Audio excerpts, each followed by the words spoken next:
Welcome to the Purpose and Profit Club podcast for nonprofit leaders, mission-driven creatives, and social entrepreneurs. Get ready to stop dreaming and start doing. Here, ideas become action. We prioritize purpose and profit. You ready? Let's go. We're going to talk about this idea of going back to basics without being basic. So I am getting ready to open up enrollment for Easy Emails for Impact. So emails on my brain again. And it's one of those things where the more guests that come on the podcast, the more people that I talk to who run any kind of business that is growing, that is growing year over year. So particularly anyone who does any business online, we see this for sure. But this is true for anybody who has an in-person business or organization, in-person clientele. The absolute headline through line that we all agree on for people who run profitable ones is the importance of email. So today I want to talk about email with this concept of back to basics. When I first built this course, one of the things I was thinking about was telling people the news that email marketing is more important than ever, and kind of thinking about their reactions of being like, yeah, I know email. I gotta have an email newsletter that goes out. Sure, Christina. And that being like, it's not shiny. It's not TikTok. It's not Snapchat. It's not, remember Clubhouse? It's not Clubhouse. It's literally just email marketing. It's something that we've had since almost, or maybe the beginning of the internet, right? It's been around. And so it may not feel, number one, it doesn't feel like super exciting and new. And number two, it may not feel important. And that is sneaky. That is a sneaky mistake for you to think that it's not important, because time and time again, I ask other business owners, I ask other organizations, hey, do you make money from your social media followers or from your email list? Like, which gets you more leads that ultimately convert into clients, customers, donors, supporters, right? And we all agree, it's email. It's email. Social media is an amazing part of it. It is part of it. It is part of the entire strategy, but it is not. It's like I'm picturing two people racing. It's not going to win the race typically, right? I like to use social media as an amazing way to improve visibility by creating digital ambassadors. That's what I teach inside Amplify Social Impact, right?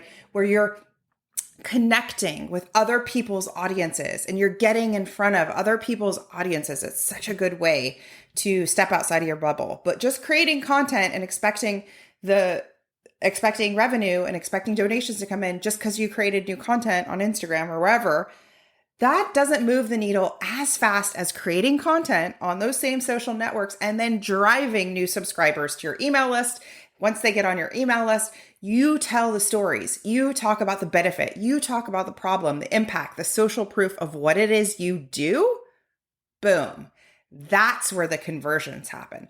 That's where people take action. They click a link, they sign up, they reply, they ask for more information, they make a donation, right? All of those pieces. And it's yours. It's your asset forever and ever, right? So if you've ever heard somebody talk about being in Facebook jail, it means they're locked out of their account. And when you're locked out of your account, it can feel pretty, it can be pretty significant, because all of a sudden you go through this place and you're like, how am I going to connect, or how am I going to communicate with my people, right? I'm locked out of Facebook. I'm locked out of Instagram. And I've seen this happen to so many organizations, so many business owners. And sometimes there's no rhyme or reason why it happened. And it's very hard to, come back, right? And I don't say that as a scare tactic. I say that as the value of making sure that the people who are in your world, on your Facebook page, on your Instagram page, on your Twitter page, that you're doing everything you can to convert them and bring them over to an asset that belongs to you, an asset that is yours. And that asset is your email list. So back to basics, the importance of the email list. but not basic. So here's the thing. You might be like with me and nodding along. And you're like, yes, email's important. And then you might be thinking, I know what to do. I got to send some emails. And the way that people want to consume email content, that's changed. The way that it should be, assembled, the way that it should look, the way that it should be accessible. All of those things have changed. So that's the part that it is not the same way that we've been doing it. I would say even just a few years, it's changed. So the way that people want to consume stories has changed. That's what I teach inside Easy Emails for Impact. Or how do you tell stories people want to read? How do you tell stories that people actually click through and they take the action you're asking them to take? How do you tell stories that nurture them and you do it in a mass way where you're not having to pick up the phone, right? And connect with every single supporter, subscriber, client, donor, customer, right? And instead you're informing them, you're keeping them top of mind and they feel a connection with you because you're doing it in a way that is way more interesting than some generic mass email. And what I see in our world, in my field, I see a lot of generic mass emails. So it is back to basics in the foundational need and importance to continue list building, to continue nurturing the list once people are on there. The amount of times that I've talked to prospective organizations and they've said, oh, well, we have an email list with 5,000 people on it. We send an email out, a couple times a year. No. And meanwhile, you're on this call with me talking about how funding has gone down. No. You want to nurture and regularly communicate with that email list. You want to. They actually are on that email list for a reason. They want to hear from you. But what they don't want is they don't want the same old stories that they can get from another organization, from another brand, right? They want a specific, honest, authentic story about the real, right? And those are the stories we want to read. So back to basics, but not basic in your storytelling and not basic in your layout and not basic in telling the truth. One of the things that so many brands and businesses and nonprofits have gotten stuck in is this idea that like everything's perfect, everything's great. And we actually want to see like the humanity in people. We want to see the real struggle and the real wins and the real triumphs from the founders, from the team members. We want to actually celebrate with you. The emails that resonate most with my subscribers are the ones where I talk about what is actually going on behind the scenes and how that can help and relate to what it is you're doing. So that piece can feel hard, where there was the story that I told about how I accidentally washed like a lot of crayons and dried a lot of crayons from after we went on a trip with my kids. And we had like rainbow colored dryer that was the entire drum of the dryer was adorned with like wax crayons, right?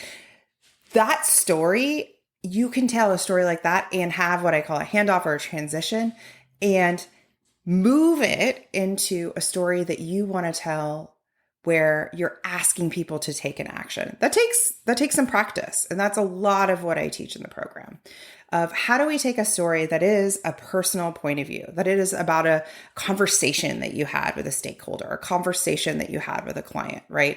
And how do you tell that story that is honest, that is real, that maybe isn't all a celebration? And how do you have that handoff, that transition into whatever it is that you're promoting or whatever it is that you'd like your audience to know about, right? That nuance between the story and the update and that future focus. So that's what we dig into in Easy Emails for Impact. I'm opening enrollment soon. I'm going to link to a free training in the show notes here. As always, let me know if this is resonating with you. I want to know if you've thought about email in this way, how often you're emailing. And one of the things that my client said to me recently who has taken this course is that she really unlocked a level of confidence in her writing that ended up just trickling out to other pieces of her life. Because when you stop watering things down, you stop like genericizing the words you use and the stories you tell, you actually start deepening the stories you tell. And it takes a layer of confidence to do it. It takes a layer of courage to do it. And when you start building that muscle, what's interesting is that kind of carries with you in other aspects. So it might carry with you in a donor meeting, or it might carry with you in a discovery call. It might carry with you in a board meeting, right? Places where you may have been a little wobbly. You've like exercised that muscle of, this is my personal experience and this is what I think, and put it out into the world, and that muscle's growing. And it's been really cool to see people go through the program and become better writers without feeling like, oh, I'm a, novelist, right? But that the writing comes easier. The stories come easier. There's SOPs in the types of stories to create and put out into the world. It's suddenly something that instead of avoiding, you at least start to, number one, start doing. And then the next layer of that is, number two, the fun part is when the ideas start coming and you just keep a list of stories you want to tell your audience. That's so fun.